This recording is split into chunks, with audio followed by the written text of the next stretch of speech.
जय हिंद एवरीवन। और कैसे हो आप लोग। तो जिसने चैनल सब्सक्राइब नहीं किया हो जल्दी से जाके चैनल क्या कर सकता है, सब्सक्राइब। क्योंकि मैं काफ़ी इंफॉर्मेटिव वीडियो ऐसे ही लाता रहूँगा आपके लिए। तो इस बार जो हम पढ़ने वाले पार्ट 3 ऑफ द कॉन्स्टिट्यूशन। इससे पहले हम क्या पढ़ रखे हैं, यहाँ कोने में लिख देता हूँ मैं। इससे पहले हमने प्रीएम्बल खत्म कर रखा है। उसके बाद हमने आर्टिकल 1 से लेके आर्टिकल 11 तक हमने पूरा का पूरा खत्म कर रखा है, जिसके अंदर सिटीजनशिप भी आता है। तो अब हम पढ़ने वाले पार्ट 3, जो कि हमारा क्या है, फंडामेंटल राइट। अब फंडामेंटल राइट्स इंपॉर्टेंट क्यों है? सबसे ज्यादा इंपॉर्टेंट पार्ट जो होता है ना एक कॉन्स्टिट्यूशन का, वो है फंडामेंटल राइट। ये एक टाइप से क्या करता है, ये पुट करता है limitation limitation on power of state. अब स्टेट की पावर, स्टेट मतलब हम नेशन की बात या गवर्नमेंट की बात करता है। क्यों?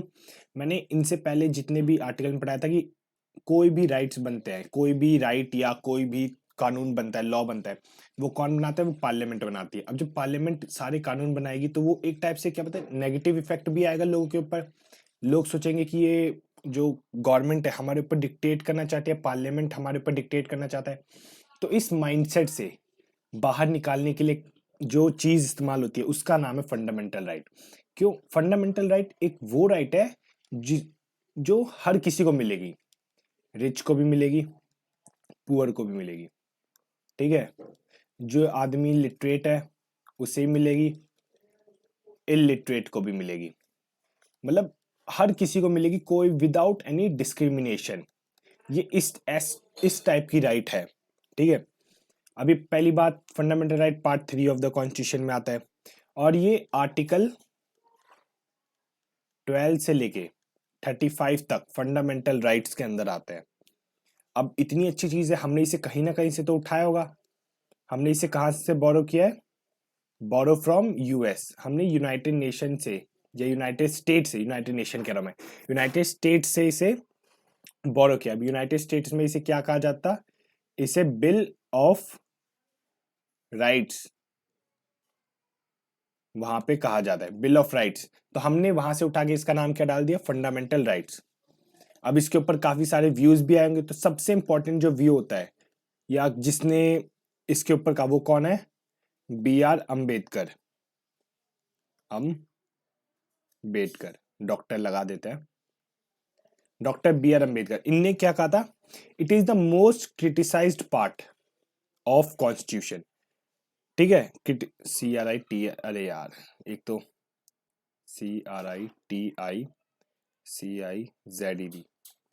It is the most criticise part of constitution. क्यों? क्योंकि जब भी फंडामेंटल राइट्स बन रहे होंगे वहां पे काफी सारे व्यूज होंगे, काफी सारे लोग होंगे। तो जब हमें सिर्फ कुछ ही पर्टिकुलर राइट्स जो है सब लोगों को देना है, इंडिया के नॉर्थ से लेके साउथ तक, ईस्ट से लेके वेस्ट तक जितने भी लोग हैं सबको ये राइट्स देने हैं, तो कुछ बहस तो हुई होगी, काफी क्रिटिसिज्म होगा कि ये राइट क्यों दे रहे, ये क्यों नहीं दे रहे, ऐसा क्यों वैसा क्यों। तो इसलिए doctor B R Ambedkar sir ने कहा था कि it is the most criticise part of Indian constitution. अब जैसे हमने इसके बाद ये चीज है कि ये एक जस्टिसेबल है, जस्टिसेबल है। अब जैसे कि हमने पढ़ा था कि प्रियम्बल जो है नॉन जस्टिसेबल है। ठीक है? बट स्टिल इसके ऊपर बातचीत हुई।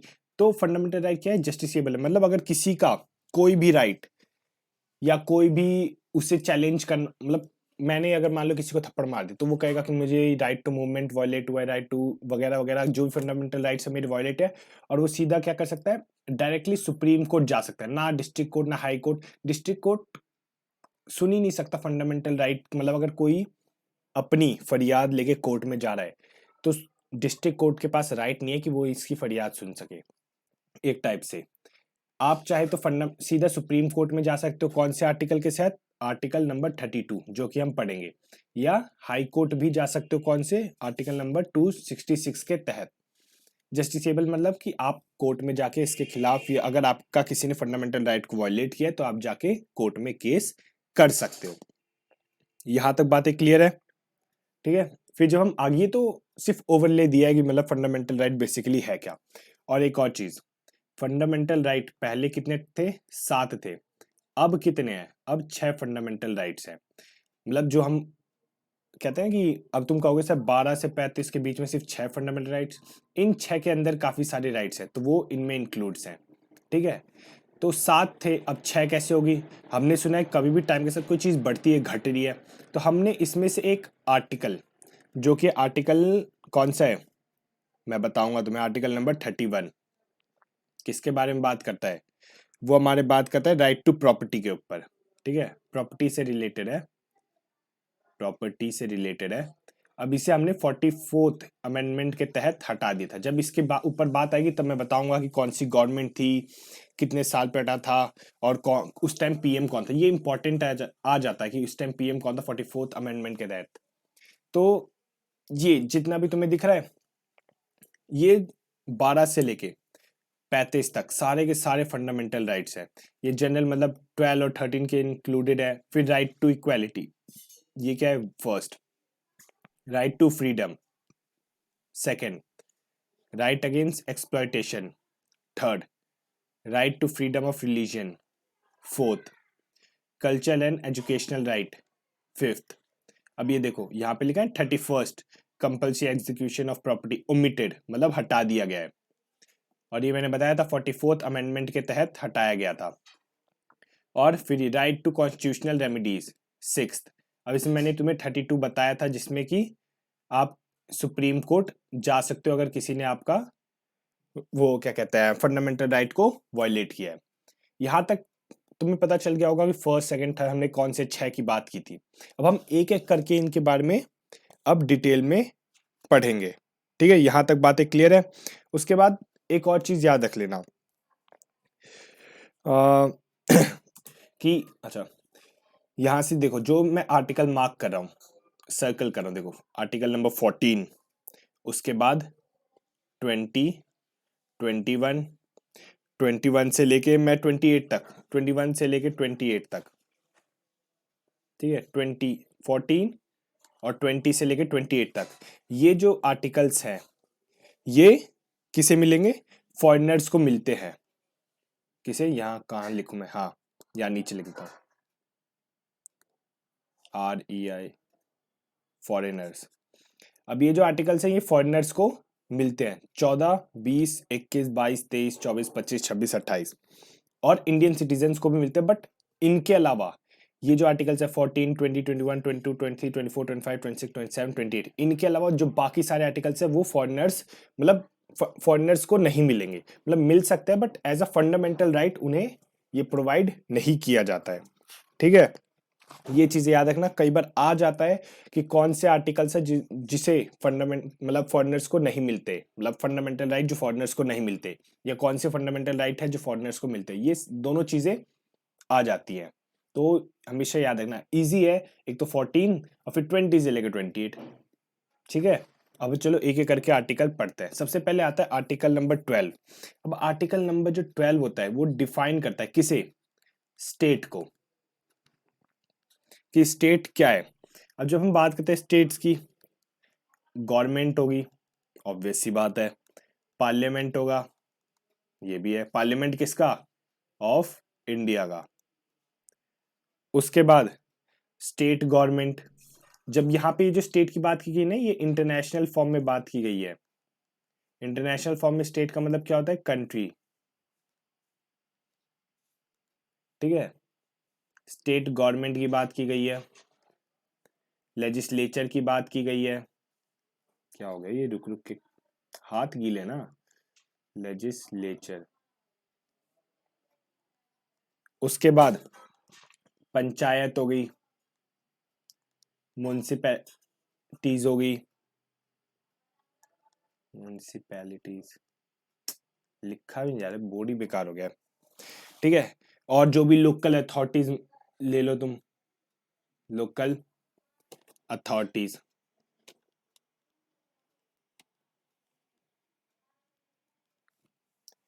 उसके बाद लोकल अथॉरिटीज के बाद यहाँ पे आ जाएगी तुम्हारी स्टैट्यूटरी और या नॉन स्टैट्यूटरी बॉडी, जो कि हम गवर्नमेंट बनाती है, टाइम टू टाइम नहीं बनाती। तो ये सारी हम एक टाइप से स्टेट्स के अंदर इंक्लूड कर दी जाती है। तो यहाँ तक बात क्लियर हो गई होगी। फिर हम मतलब स्टेट्स के अंदर ये सारे इंक्लूड किए जाते हैं। ये बेसिकली डिफाइन किया गया आर्टिकल नंबर 12 के अंदर, जैसे हम यहाँ पे अगर पढ़ेंगे भी, the state include government, parliament of India, government legislature of each state, locals authorities with in the territory of India, जो भी टेरिटरी ऑफ इंडिया के अंदर ये सारी चीजें आ रही है, under the control of GOI, government of India, ये सारा क्या कहलाएगा, स्टेट्स, मतलब स्टेट कहलाएगी। अब हम थर्ड पे चलते हैं। थर्ड इतना सारा इतना बड़ा देख के तुम कंफ्यूज में, बस सिंपल सी एक चीज है, इसके अंदर ये चीज है, ये पार्लियामेंट है, इसने एक लॉ पास किया, लॉ बन गया, और यहाँ पे ये लॉ को क्या कर दिया गया, मतलब एक एक्ट पास किया पार्लियामेंट ने, और फिर वो लॉ बना, और लॉ बनने के बाद जब वो पब्लिक में आ रहा है, और बट इस बंदे जो हम नाम लेते हैं मोनू को लग रहा है कि इस लॉ की वजह से अगर उसका फंडामेंटल राइट वायलेट हो रहा है, तो वो क्या करेगा, सुप्रीम कोर्ट जाएगा, सुप्रीम कोर्ट देखेगा कि हाँ क्या इस लॉ की वजह से ये मोनू का फंडामेंटल राइट वायलेट हो रहा है कि नहीं हो रहा, अगर वायलेट हो रहा होगा तो इस लॉ को क्या कर दिया जाएगा, कैंसिल। अब लॉ कैंसिल हो गया, तो क्या एक टाइप से हम कह सकते हैं null and void, VOID, null and void. अब ये लॉ क्या होगा, नल एंड वॉइड हो जाएगा।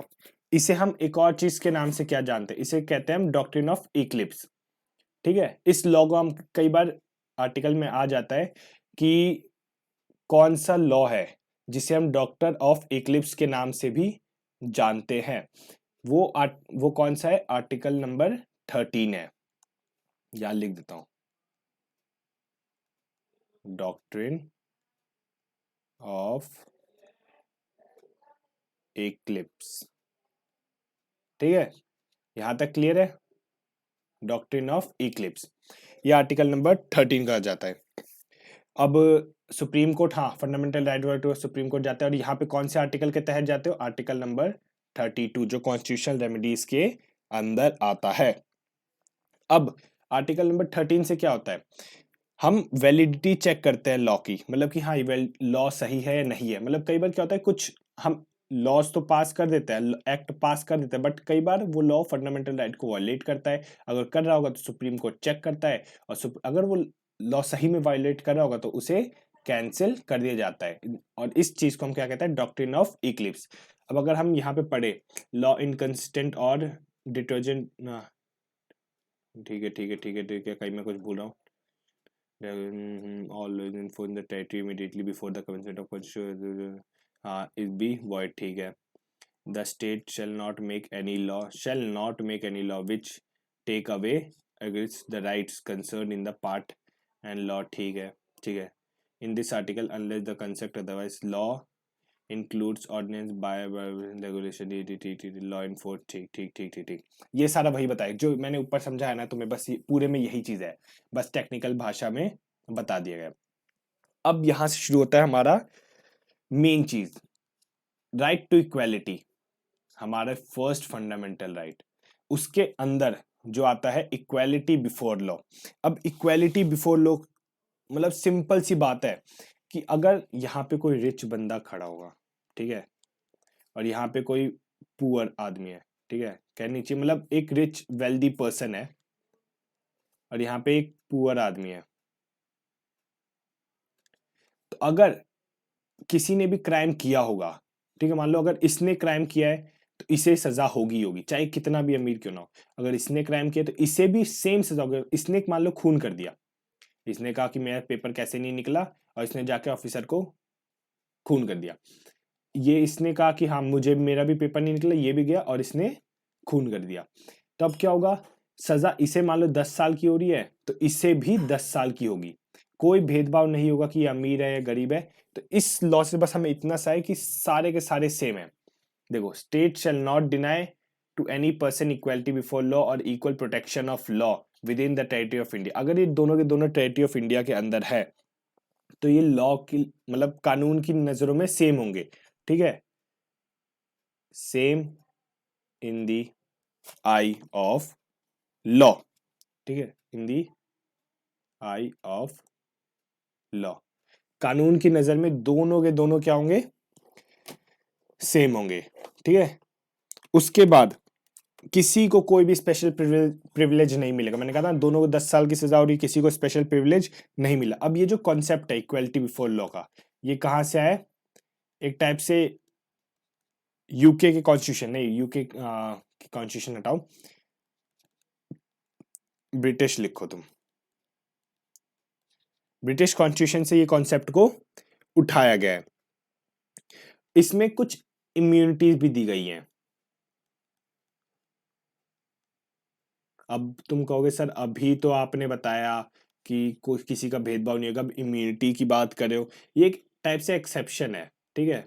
कहते हैं ना कि कीटाणु भी अगर, कोलगेट भी अगर कोई कीटाणु मारता है तो 0.011% छोड़ देता है, तो वही टाइप का एक टाइप से इम्यूनिटी मिल जाती है किसे, अगर कोई गौर मान लो कि अगर कोई हायर अथॉरिटी, मान लो कोई गवर्नर है, सीएम है, पीएम है, और अगर वो एक अच्छी खासी मतलब गवर्नमेंट में पोजीशन होल्ड करे, तो उस थोड़ा मतलब क्या कहते हैं, कोई भी अगर बंदा उठ के आ रहा है, कह रहा है कि इस बंदे ने मेरा फंडामेंटल राइट वॉलेट किया, इसने मेरी इक्वालिटी बिफोर लॉ नहीं दिया, अगर मैं पीएम को जाकर बोलूँ तो एकदम से ये तो ना होगा पीएम पे केस हुआ है, पीएम को सीधा जेल में डालेगा, उसके लिए थोड़ी टेक्निकलिटीज होती है, ये सारी चीजें हो जाती है, फिर जाके उसे जेल में डाला जाएगा अगर प्रूफ होते हैं तो। इसीलिए कुछ इम्यूनिटीज मिल जाती है, जैसे कि प्रेसिडेंट को मिल गई, गवर्नर को मिल गई, ये सारी चीजें एक्सेप्शन होती है।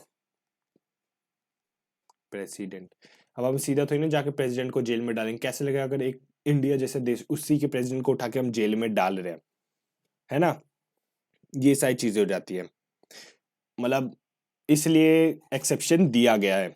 उसके बाद हम अपने अगले आर्टिकल के पढ़ते हैं, जो कि आर्टिकल नंबर क्या है, आर्टिकल नंबर 15 है। अब आर्टिकल 15 क्या कहते हैं, अब पहले वाले के अंदर है राइट टू इक्वालिटी, इसमें भी हमें इक्वालिटी की बात होगी। 15 के अंदर प्रोहिबिशन ऑफ डिस्क्रिमिनेशन, कि किसी भी भेद का डिस्क्रिमिनेशन नहीं सकता, किस बेसिस पे, रिलीजन के बेस पे, अगर आपका कोई भी रिलीजन तो आपके ऊपर डिस्क्रिमिनेशन नहीं होगा। रेस के बेस पे, कि आपकी अगर कोई भी रेस है उस बेस पे भी नहीं होगा। फिर कास्ट, अगर आपका कोई भी कास्ट, चाहे ब्राह्मण हो, क्षत्रिय, शूद्र, वैश्य हो, तो आपके ऊपर कोई सा भी कास्ट हो आपका, ठीक है, तो उसके ऊपर भी आपको कोई डिस्क्रिमिनेशन नहीं जाएगा। फिर सेक्स के ऊपर, मान लो अगर आप मेल हो फीमेल हो तो उसके ऊपर भी नहीं, या प्लेस ऑफ बर्थ, अगर आप कहीं भी किसी भी भारत के किसी भी कोने में पैदा हुए तो उसके ऊपर भी आप कोई भी डिस्क्रिमिनेशन नहीं हुआ जाएगा। ये बात क्लियर है। अब इसी के अंदर जब हम पहला पढ़ते हैं, state shall not discrimination any citizen, किसी भी सिटीजन को discrimination on the grounds of religion, race, caste, sex, place of birth और एनी ऑफ देम, ठीक है, ये तो मैंने एक्सप्लेन कर दिया। No citizen shall on ground of religion, caste, sex, place, birth, disability, liability, condition, ठीक है, मतलब किसी को भी डिस्क्रिमिनेशन नहीं की जाएगी, ये चीज ठीक है। अब क्या हुआ था कि कुछ स्पेशल प्रोविजन बनाए गए थे। पहली बात तो ये, इसके अंदर देख लो कि कहीं पे भी कहाँ नहीं होगा, शॉप्स पे, पब्लिक रेस्टोरेंट पे, होटल्स पे, प्लेस ऑफ पब्लिक एंटरटेनमेंट या वेल्स यूज करने, tanks, bath, Ghats, road, places, etc etc etc etc, ठीक है, कि अगर इनमें से किसी भी जगह पे क्या हो रहा है, इनमें से किसी भी जगह के ऊपर आप पे कोई भी डिस्क्रिमिनेशन नहीं हुआ जाएगा।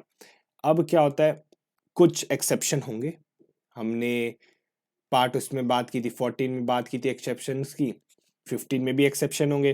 क्या एक्सेप्शन होंगे, पहला चिल्ड्रंस और विमेन का। राइटिंग इतनी अच्छी है फिर भी इसमें कैसी दिख रही है, इसमें लिखना मुश्किल है, सीखना पड़ेगा। अब वुमेन्स को कुछ एक्सेप्शन दिया जाता है, क्यों, क्योंकि वुमेन्स को हमने काफी टाइम से सप्रेस किया हुआ है ना, काफी टाइम से हमने इसे बस नीचे सब दबाया जा रहा है, तो उन्हें अपलिफ्ट करने के लिए कुछ एक्सेप्शन दे दिया जाता है उन, जैसे कि अगर आप देखोगे कहीं जगह विमेन्स का कोटा होता है, ठीक है, क्यों होता है, क्योंकि उन्हें अपलिफ्ट करने के लिए, जब विमेन्स अपलिफ्ट होंगी, जब वो इक्वल हो जाएंगे, उसके बाद उनसे ये जो क्या कहता है कोटा है, ये सब चीजें छीनी जाए, क्योंकि हमने पुराने टाइम में उन्हें काफी सप्रेस किया, इस वजह से आज हम उन्हें उठाने की कोशिश कर रहे हैं दुनिया, मतलब सबके सामने। फिर ये तो पहला चिल्ड्रन एंड उसका है। दूसरा क्या है, ST या फिर क्या कहते हैं social and economical backward section के बारे में जो हम कोटा दे, तुम कई जगह देखा होगा तुम्हें ST SC का कोटा मिलता है, क्यों, क्योंकि उस टाइम पे हमने काफी वो इतना पीछे छोड़ देता ना कि आज के टाइम पे उन्हें हमें मेन लाइन में या मेन स्ट्रीम में लाने के लिए हमें उन्हें कोटा प्रोवाइड करना पड़ता है। अब तुम कहोगे ST SC में फर्क क्या है, अब मान लो ये सोसाइटी है, इस सोसाइटी में ये कुछ लोग रह रहे हैं जिन्हें हमने सप्रेस कर रखा है, ये क्या हुए SC लोग, ठीक है।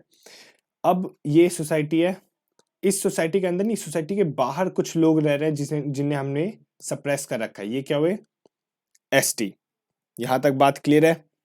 यहाँ पे किसी को कोई डाउट होगा नहीं।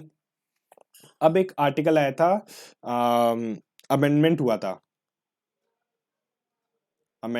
था, जो कि कौन सा अमेंडमेंट था? 103, जो कि किसके लिए था? EWS के लिए।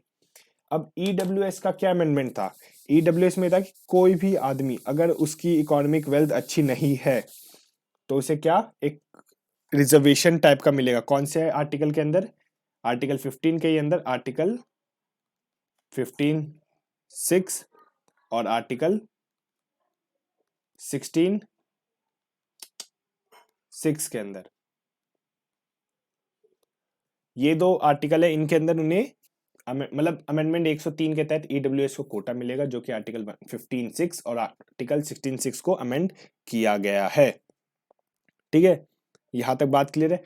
और जो एक आर्टिकल है, आर्टिकल 15(5), ये किसकी बात करता है? Reservation of SC ST EWS for educational institution, EWS। क्या हो रहा है पेन को? रुको एक मिनट में जाए इंक बदल लूँ इसकी। हाँ, तो हम आर्टिकल 16 पे पढ़ते हैं। आर्टिकल 16 क्या स्टेट कहता है? आर्टिकल 16 कहता है इक्वालिटी ऑफ अपॉर्चुनिटी, मतलब कि आपको किसी भी मैटर में, पब्लिक एम्पावरमेंट, एम्प्लॉयमेंट में आपको अपॉर्चुनिटी मिलेगी, मतलब कि आपके कोई भी भेदभाव नहीं हुआ जाएगा। सिंपल सा आर्टिकल 16 यही आपको स्टेट करता है। अगर मैं इसके अंदर पूरा डिटेल में पढ़ के बताऊं तो भी यही चीज है। तो आर्टिकल 16 अगर मैं फिर बता, there shall be equality in opportunity of all citizen matter relating to employment and other. ठीक है, no citizen shall on ground of, देखो वही है, religion, caste, case, sex, descent, birth, resident, ये इन सब के ऊपर कोई भी डिस्क्रिमिनेशन नहीं होगा। Nothing in article set prevent making any law prescribed regard to the class and the, ठीक है, nothing in the article shall prevent the state from making any provision reservation.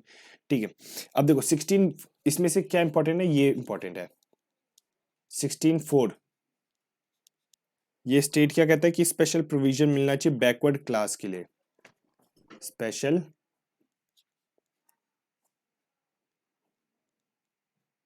Provision होना चाहिए किसके लिए? बैकवर्ड क्लास के लिए।